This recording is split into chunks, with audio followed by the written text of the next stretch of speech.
This week, in the parish of bourses and market structure, ICE deliver excellent results and returns to the topic of the much-needed grand bargain to make US equity trading great again. Alas, in a bumper week of results, the one-time dominant dollar silo, the CME, is foundering as the parish prospers. Meanwhile, NASDAQ CEOs discuss the exchange on its 50th birthday. There's another eye on purchase, fascinating new Brexit financial legal tome, and much, much more as US stock exchanges get litigious with the SEC. My name is Patrick L. Young. Welcome to the Bourse Business Weekly Digest. It's the Exchange Invest Weekly Podcast, episode 81.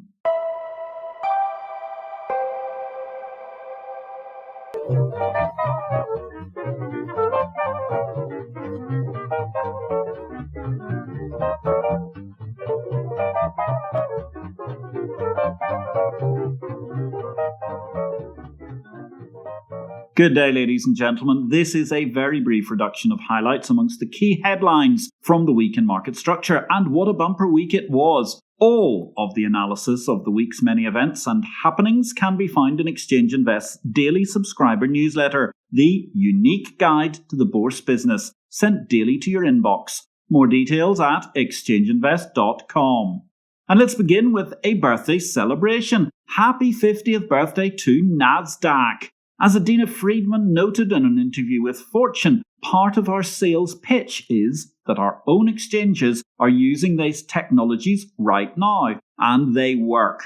Hearty congratulations to everybody at NASDAQ, past and present, on a great milestone for the once bulletin board, now full-scale exchange and global technology enterprise. It was fun and fascinating as the NASDAQ CEOs recalled their 50 years of innovation in a heartwarming panel discussing with the current incumbent, Adina Friedman, how NASDAQ became such a global powerhouse from an early bulletin board as part of the National Association of Stock Dealers of the United States of America.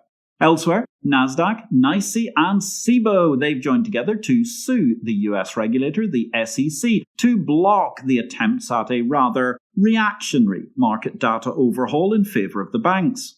Elsewhere, New York Stock Exchange's chief, Stacey Cunningham, she's warning that the New York Stock Exchange, the very epicenter of Wall Street in the modern day, of course, may be exiting New York if a local stock transfer tax is imposed. Over in London, bit of good news post-Brexit. Swiss shares are trading in the UK capital once again as Brexit Britain gets together with the Swiss financial centre, that other powerhouse financial centre which is outside of the European Union's ambit within the continent of Europe. In results this week, it was not just a busy week, it was a frantic week for results. All the deals were in Exchange Invest Daily, the newsletter no person can afford to be without in capital markets and market structure. For the sake of this podcast, we're just going to pick a couple of edited highlights. The Intercontinental Exchange, they topped their estimates. They announced a 10% increase to their quarterly dividend. The numbers were spectacular altogether. And indeed, as ever, the earnings call gave way to a fascinating lecture and discussion from the ICE management. Here's a zinger of a thought from Jeff Sprecher. Let me just bridge to a wider point. We live in a society today where many of the platforms that we interact with, you have to ask yourself, am I actually their customer? They're providing a service to me, but am I actually the customer? Because is the customer the person who's buying the data off of that platform? Or is the customer the person that's giving up the data in exchange for free usage? And we're seeing a lot of examples, Jeff Sprecher goes on, right now in our society of people that believe that these free services are, that they are actually customers. And in reality, they're not providing any revenue to them. The revenue is coming from a different source. Think about that one, ladies and gentlemen. Feel free to take your time. Elsewhere, the CME, they managed to raise their dividend by 6%. Pumping up the volume, they failed. Pumping up the profit, well, it wasn't anticipated at that point in time, and subsequently, as we'll see, it was an incredibly disappointing quarter. Rather, the CME opted to pump up the dividend.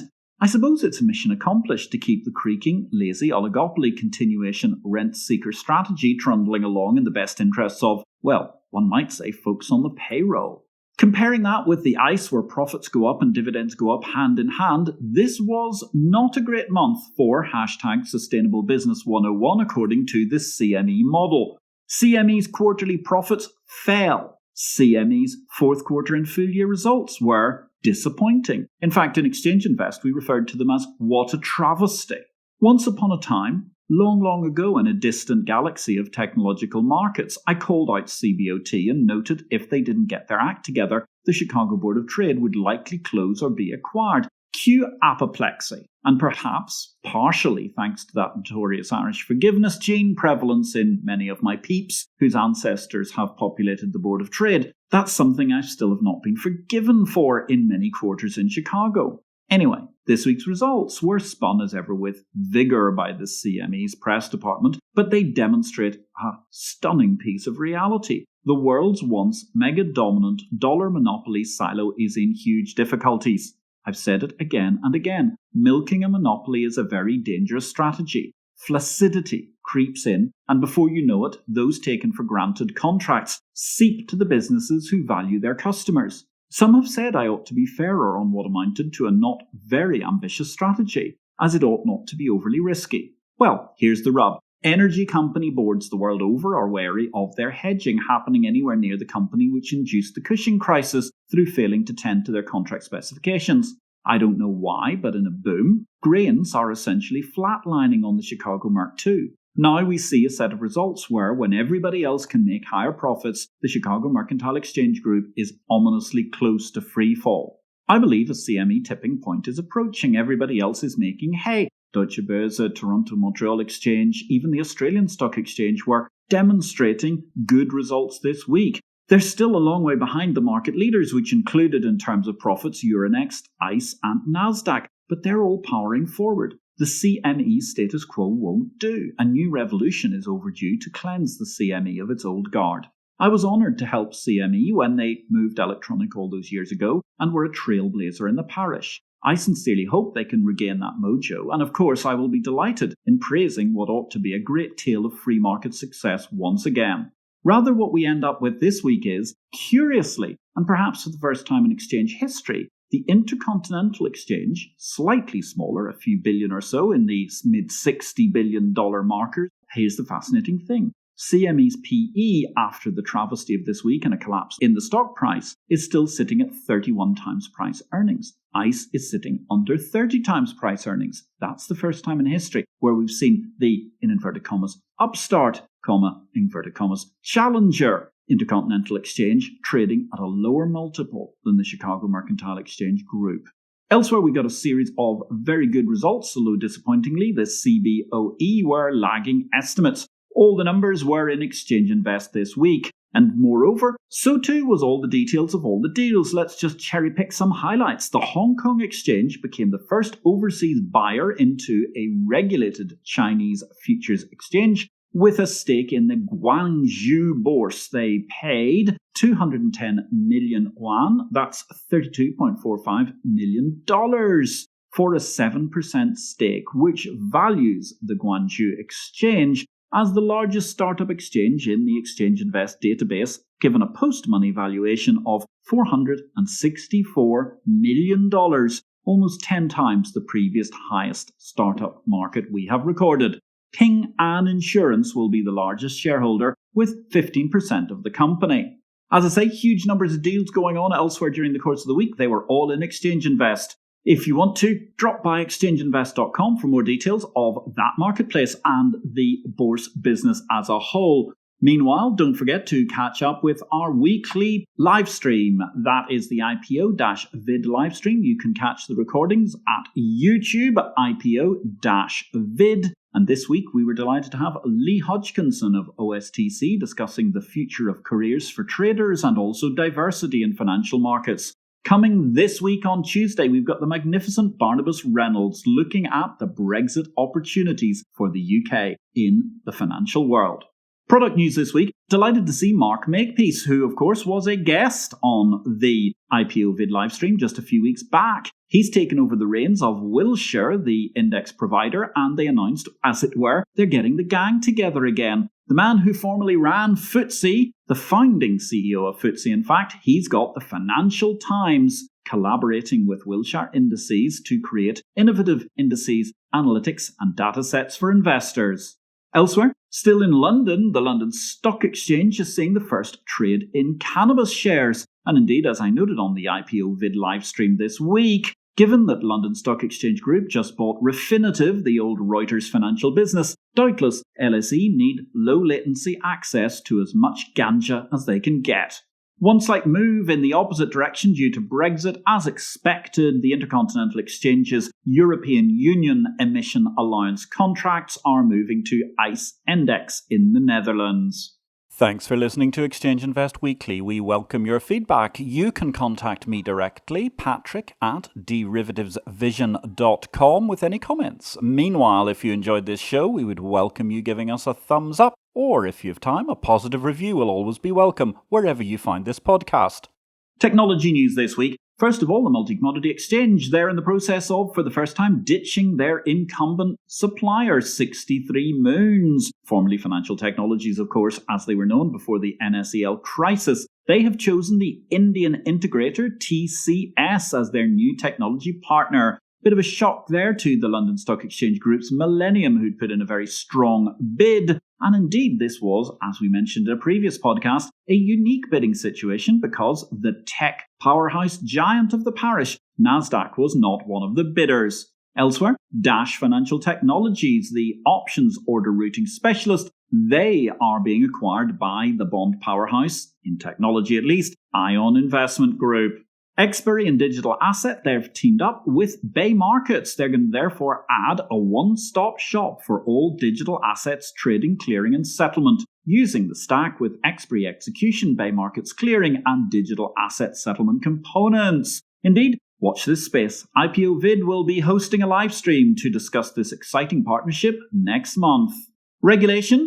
As I mentioned earlier, Barney Reynolds, he's going to be the guest on the next IPO-VID live stream. He has published an excellent article discussing how the UK must renounce the damaging legacy of UK law. Politeia, the think tank's new proposals, show how the city and the UK economy will benefit from a return to the common law tradition of the United Kingdom. European Union legacy law stifles growth and innovation and therefore must leave the UK canon of law. Restoring that UK common law tradition will help business to innovate. In that respect, we're looking forward to a bumper series of questions in a very exciting IPO-VID livestream coming up this coming Tuesday. And one legal case finally closes. SEBI have fined the National Stock Exchange of India, as well as former NSE chief executives Chitra Ramkrishna and Ravi Narain in the long-standing co-location case. $35,000 fines each to the former CEOs and a $137,000 fine to the stock exchange itself over this co-location farrago.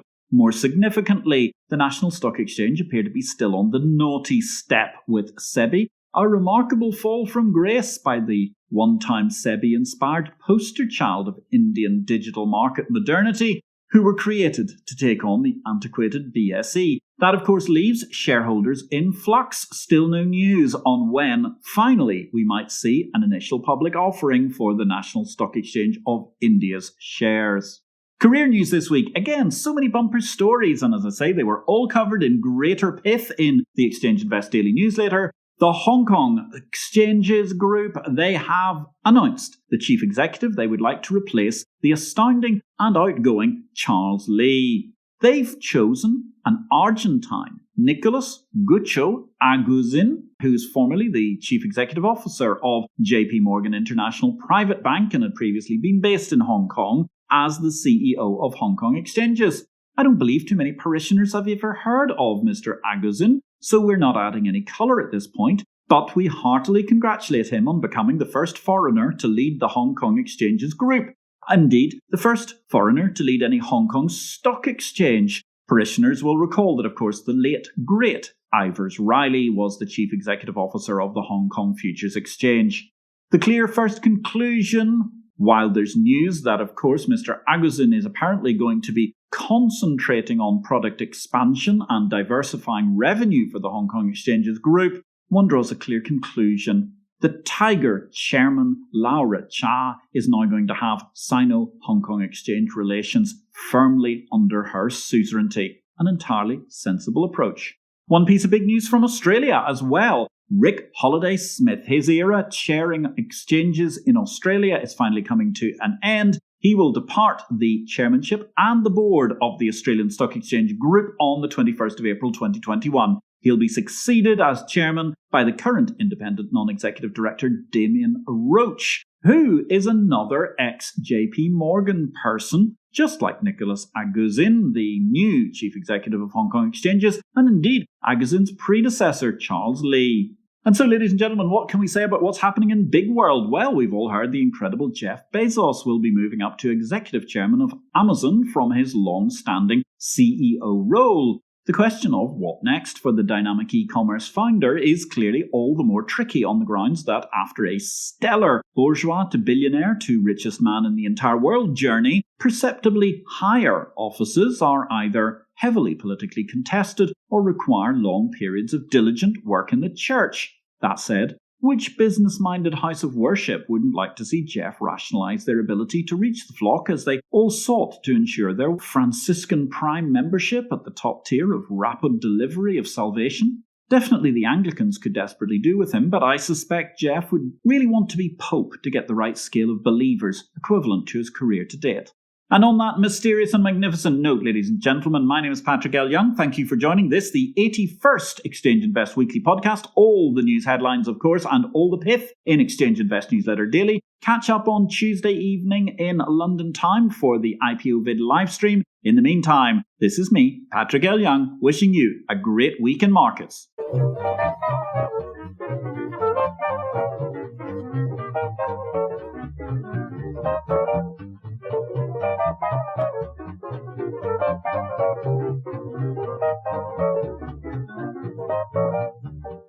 This show relates to the business of bourses. It is not to be construed as investment advice, nor are we making any investment recommendations. Please consult an investment advisor before you make any investments, and for goodness sake, do your due diligence and do not make investments without complying with the regulations in your home state. Exchange Invest cannot be held responsible for any investment decisions made as a result of our program, which is for entertainment purposes only. The material herein is copyright Patrick L. Young at the date of publication, while our music and sound effects are sourced from copyright-free sources. Thanks for listening to Exchange Invest Weekly, the exchange of information.